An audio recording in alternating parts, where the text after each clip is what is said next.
Hi అండి, అందరికీ నమస్తే. మళ్ళీ మా సైడ్ అయితే తుఫాను వాతావరణం స్టార్ట్ అయిపోయింది. ఇంకా ఎన్ని రోజులు ఈ వర్షం అనేది ఇలా ఆగకుండా పడుతుందో తెలియదు. నైట్ నుండి అయితే స్టార్ట్ అయింది. మార్నింగ్ నుండి అయితే వర్షం అయితే పడలేదు, కానీ నైట్ అంతా ఫుల్ పడింది. మొన్నైతే ఒక వారం రోజులు తుఫాను పట్టుకొని ఇబ్బంది పెట్టేసింది మాకైతే. దానివల్ల నాకు జ్వరము, దగ్గు, జలుబు ఇవన్నీ వచ్చి వెళ్ళిపోయాయి.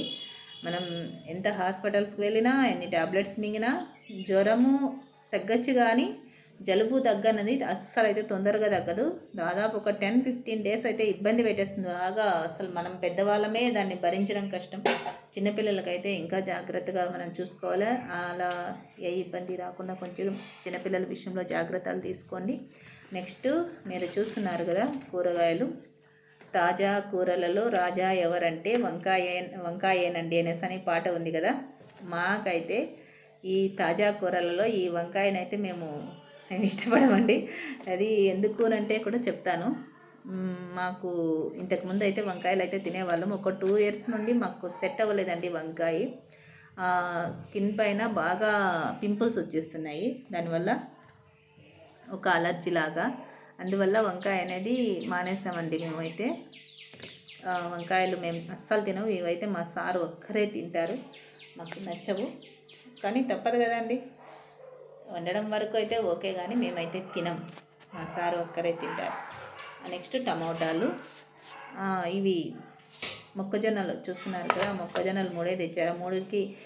మూడే తెచ్చారు ఏంటని నేను అన్నాను. మామూలుగా అయితే ఎక్కువ తెస్తారు. నాకు బాయిల్ చేసుకొని తినడం అంటే చాలా ఇష్టం, ఉడికించుకొని తినడము. ఉడికించుకొని తినడానికి వీళ్ళు ముగ్గురు పోటీ పడ్డారు. అట్లలో ఒకరు, మా బాబు అయితే కాల్చి ఇవ్వమన్నాడు, మా సార్ అయితే అట్లే పచ్చిదే తినేశారు. నేనైతే ఉన్న ఒక్కదాన్ని బాయిల్ చేసుకొని తిన్నాను.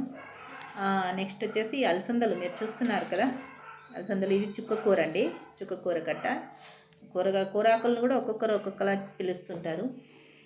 ఇవైతే అలసందలు అండి. అలసందలు అంటే చాలామందికి తెలియదు. అలసందలు అంటే ఏంటి అంటారు. మా రాయలసీమ వాళ్ళకైతే అలసందలన్నా అనపకాయలన్నా చాలామందికి వీటి గురించి అయితే చెప్పాల్సిన అవసరమే లేదు. మా రాయలసీమ వాళ్ళు అమెరికాలో ఉన్నాయి, ఎక్కడ ఉన్నా మా రాయలసీమ వాళ్ళకి ఈ కూరగాయలు అయితే బాగా తెలుసు. పచ్చి గింజలు వలిసేసి, వాటిని గింజలు వలిసి పులుసులు పెడుతుంటారు. దోశలేకి, ముద్దలేకి చాలా బాగుంటుంది. నెక్స్ట్ అయితే ఇవి రేగ్గాయలు మీరు చూస్తున్నారు కదా, రేగ్గాయలు.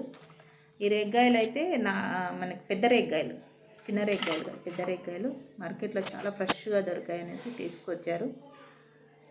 కాకరకాయలు, ముల్లంగి, బెండకాయలు, అలసందలు, వంకాయలు, టమాటా, చుక్కకూర, రేగ్గాయలు, పెద్ద రేగ్గాయలు.